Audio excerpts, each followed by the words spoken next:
യാത്രയ്ക്കിടെ കുഴഞ്ഞു വീണ വിദ്യാർത്ഥിക്ക് രക്ഷയായി സ്വകാര്യ ബസ് ജീവനക്കാർ. സ്കൂളിലേക്ക് പോകുന്നതിനിടെ ബസ്സിൽ കുഴഞ്ഞു വീണ വിദ്യാർത്ഥിയെയാണ് ജീവനക്കാർ ആശുപത്രിയിൽ എത്തിച്ചത്.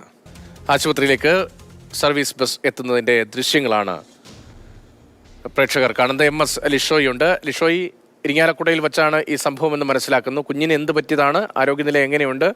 വളരെ വേഗത്തിൽ നല്ല മാതൃകാപരമായി ഇടപെടൽ യാത്രക്കാരുടെയും ബസ് ജീവനക്കാരുടെയും ഭാഗത്ത് നിന്ന് ഉണ്ടായല്ലേ? തീർച്ചയായും ഇന്ന് രാവിലെ 9 മണിയോട് കൂടിയാണ് ഈ സംഭവം ഉണ്ടായത്. ഈ വിദ്യാർത്ഥി ബസ്സിനുള്ളിൽ കുഴഞ്ഞു വീഴുകയായിരുന്നു.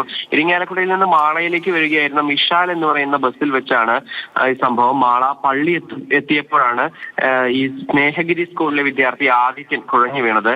അഷ്ടമിച്ചിറയിൽ നിന്നാണ് ഈ വിദ്യാർത്ഥി ബസ്സിൽ കയറിയത്. ആദിത്യൻ കുഴഞ്ഞു വീഴുന്നത് മറ്റുള്ളവരെല്ലാവരും തന്നെ കണ്ടു. അങ്ങനെ ഉടനടി തന്നെ കണ്ടക്ടറെ വിവരം അറിയിച്ചു. കണ്ടക്ടർ വിപിൻ ഉടനടി തന്നെ ആ ബസ്സിലുണ്ടായിരുന്നവരിൽ നിന്ന് വെള്ളമൊക്കെ വാങ്ങി ആദിത്യന്റെ മുഖത്ത് തെളിയിച്ചു. പക്ഷേ ബോധരഹിതനായ കുട്ടിക്ക് അനക്കമുണ്ടായിരുന്നില്ല. അങ്ങനെ ഉടനടി തന്നെ ഈ ആശുപത്രിയിലേക്ക് എത്തിക്കുകയായിരുന്നു. തൊട്ടടുത്തുള്ള ആശുപത്രിയിലേക്ക് ബസ് ഓടിച്ചു കയറ്റി അവിടെ അടിയന്തര ചികിത്സ ലഭ്യമാക്കുകയാണ് ചെയ്തത്. കുട്ടിക്ക് മറ്റ് പ്രശ്നങ്ങളൊന്നും തന്നെ ഇല്ല. കാഷ്വാലിറ്റിയിൽ അഡ്മിറ്റ് ചെയ്തതിനു ശേഷം അവിടെ നിന്ന് പ്രാഥമിക ശുശ്രൂഷ നൽകിയതിനു ശേഷം മറ്റു കുഴപ്പങ്ങളൊന്നും തന്നെ ഇല്ല എന്നുള്ളതാണ് ഡോക്ടർമാർ അറിയിച്ചത്.